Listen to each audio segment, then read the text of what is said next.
It's okay if it's you. Yeah. Okay, so hi everyone. I'm Fraser, and I'm going to be presenting my ongoing PhD research, which is titled "Race, Rent, and the Politics of Housing in Hounslow, West London." And it was mentioned already at the beginning. I'm not an architect or landscape architect. I'm a geographer, so I'm quite anxious about presenting to architects. But hopefully, it's going to be interesting for you all. So yeah, I always start this presentation with a quote from a former Hounslow councillor. She's a conservative councillor. And basically she said in 2013, once it was a rural scene around here. Now many areas resemble shanty towns. And so you may be familiar, if you've heard of Hounslow, one of the main questions I get when I talk to people about my PhD is, why are you doing your PhD on Hounslow? What on earth are you doing out there?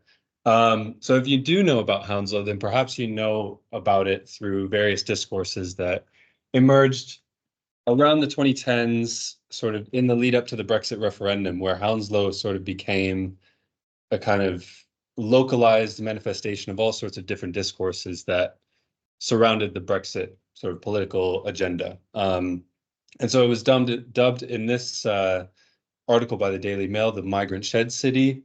And this was a kind of moral panic around essentially what was then called beds and sheds. And so these were back garden outbuildings, which were converted into housing, and that were supposedly housing undocumented illegal migrants. And yeah, there's all sorts of moral panics here around overcrowding, and it kind of connected again, as I say, with these sort of ideas around immigration, which obviously didn't originate with Brexit, but became much more intense around that time. So yeah, we've got here shed sit land, and then illegal immigrants desperate to escape squalor of Britain. And so what happened was basically the sort of the way that the kind of Hounslow's landscape, if you will, was sort of discursively constructed was through a kind of southern topography of this kind of slum narrative, that here we have kind of the demise of the British suburban, quiet, tranquil suburban life, and we have here a kind of overcrowded slumification of suburban London. So the government response, of course, at the time was to lean into this discourse and to invest heavily into local councils to basically police these backyard sheds, which were supposedly proliferating in Hounslow and other areas that sort of were adjacent to Heathrow Airport.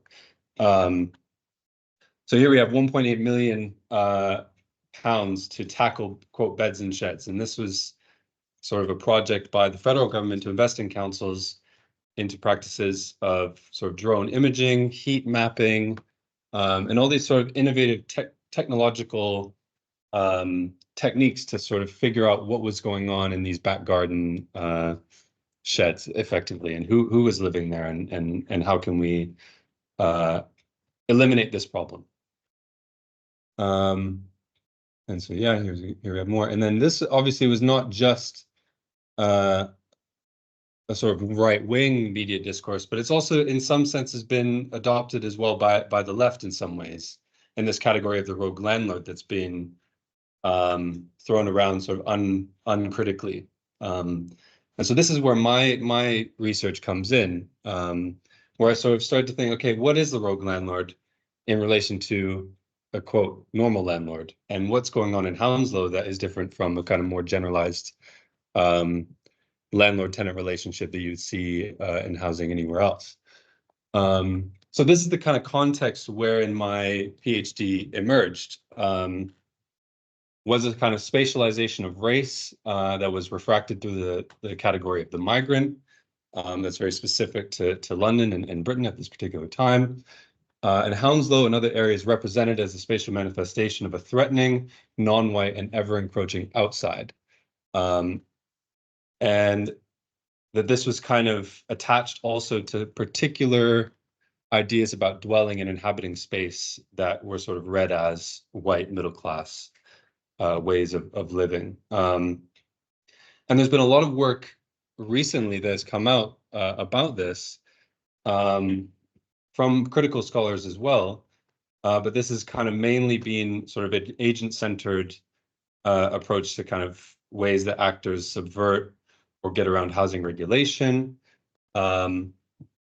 And sort of maybe perhaps an example of housing informality, in quotes, in the global north.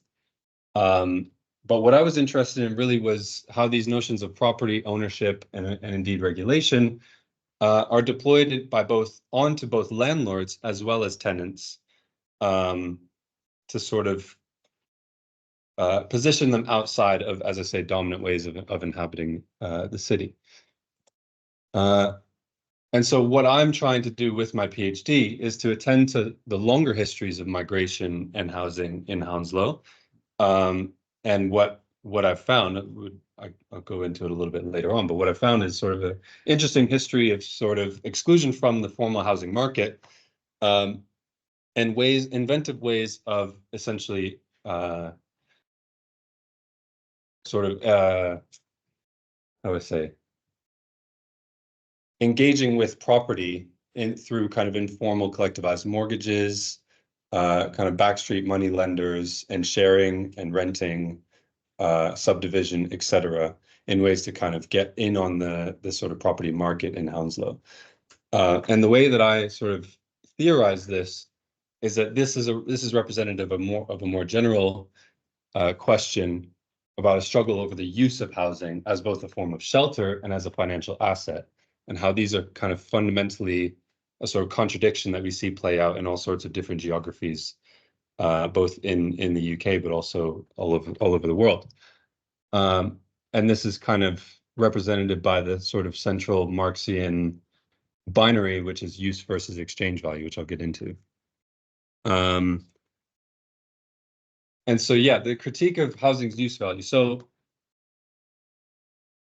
for those of you who may not be aware of kind of critical urban theory or critical housing scholarship, what the way that this problem has tended to be sort of theorized is that we've got a neat binary between what is use value and what is exchange value. And effectively, use value is sort of referencing a kind of innate usefulness of a thing, the materiality of it, and what kind of use it has in a sort of non-economic sense.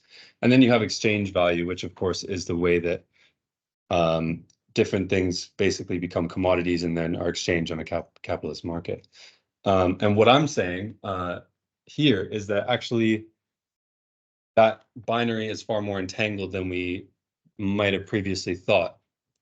And that with sort of processes of financialization and the way that housing has changed in relation to the economy, that exchange value is not just about sort of accumulation, that it's also a way of securing certain use values, where in a context where housing is obviously been entangled with all sorts of other processes within capitalism. So, and this kind of relates to sort of other sort of Marxian theories about abstraction, and sort of housing, the process of housing commodification and how actors relate to commodities as a kind of abstracted commodity exchange relation. And what I'm saying is that housing is defined by heterogeneous, entangled, and conflicting use exchange value relationships, which is another way of saying landlord-tenant relationships, but just in fancy Marxist language.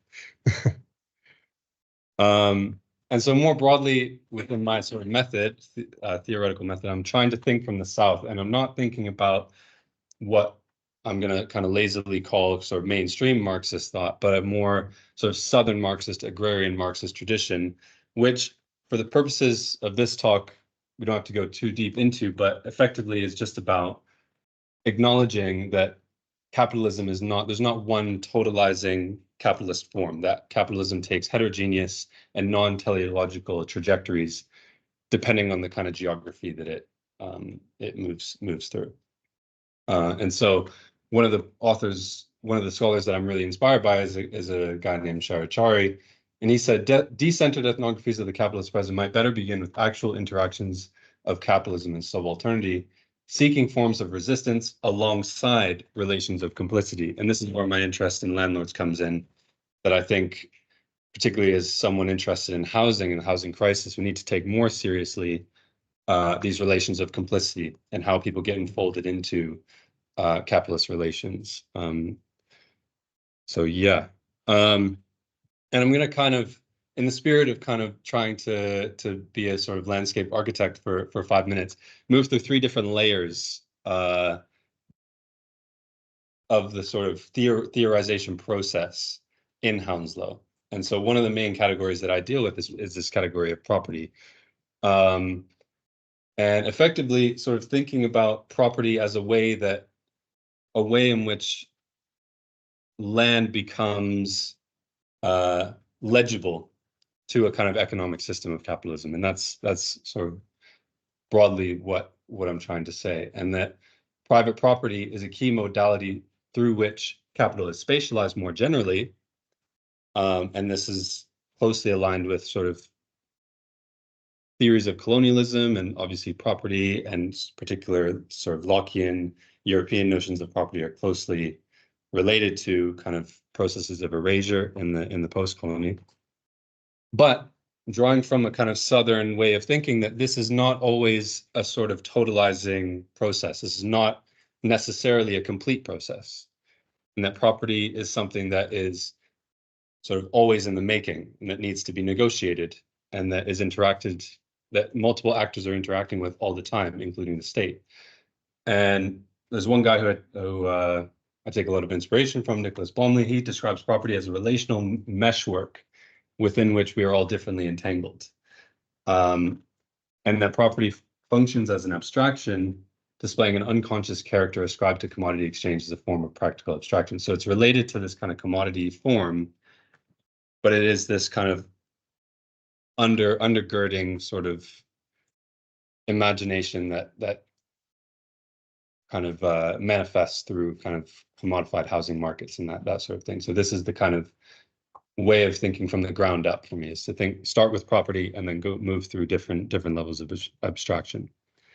And so related to that is this thing about ownership, and that property is something to be struggled over. It's something to be worked into, that it's not solely a story of exclusion, but that there are stories of sort of getting involved with property ownership that need to also be told. So how and through what means is ownership assembled? As I said before, there's these interesting stories in Hounslow of migrants from the 60s onwards who were excluded from the housing market, or from the rental market, the formal rental market. So would basically lend money to one another, sort of pool resources together to be able to buy property. And that's a very different story to the sort of regular sort of normal migrant story that we hear about in sort of more central parts of London, perhaps you might say. So, but then as I say now, property ownership and housing ownership has kind of gone through this process of commodification, and the assets are not just about accumulation, but are also entangled in processes of social reproduction.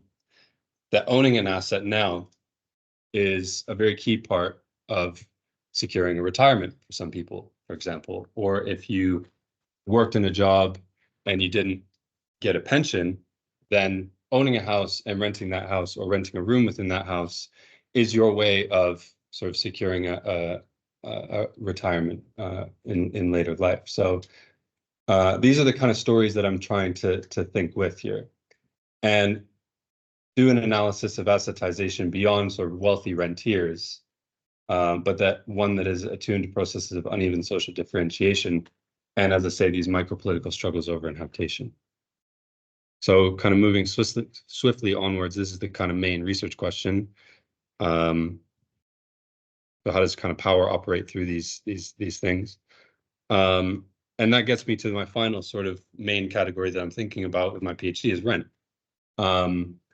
And thinking of rent as far more than simply an economic relation, and that sort of signals a kind of extraction of value from property, these sorts of property income streams, as was said on the previous slide.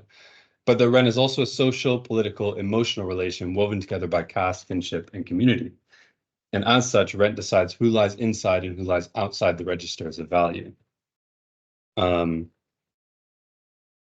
so just to share a brief sort of anecdote, these kind of arrangements that I'm thinking about, it says in many of the multi-occupied houses, arrangements between landlord and tenant tend to be highly informal. Often the landlord is resident and is trying to pay off excessive loans at high rates of interest.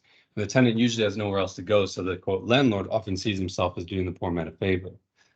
Since he is charging a high rent and is neither giving a rent book nor guaranteeing security of tenure, one can question how big a favor it is, but he has problems as well. The various provisions made under the law to protect tenants are somewhat irrelevant in these cases because the quote tenant is reluctant to take the quote landlord to a rent tribunal when he sees the man not as a wicked exploiting landlord, but as a quote good man who has done me a favor and who has troubles of his own. So there is a danger here in sort of romanticizing these kinds of relations, but I do think that these sort of interstices of property and rent are a sort of interesting thing to sort of speak back to sort of grand theories of assetization and rentierization in the city. And so, yeah, rent as fundamentally a social relationship embedded in the production of space through everyday practices, as an expression of possession, and thus an articulation of situated, uneven social relations organized around the spine of the community. So that rent is not just an economic category, but it's closely sort of linked to these stories of migration, but also the broader sort of political dimensions around welfare provision, the demise of the welfare state, financialization, etc. Yeah, and an analysis of assetization and housing in a society where getting by increasingly requires access to rent-generating assets in order to sustain livelihoods. And that's going to be where I conclude. So I think that's time.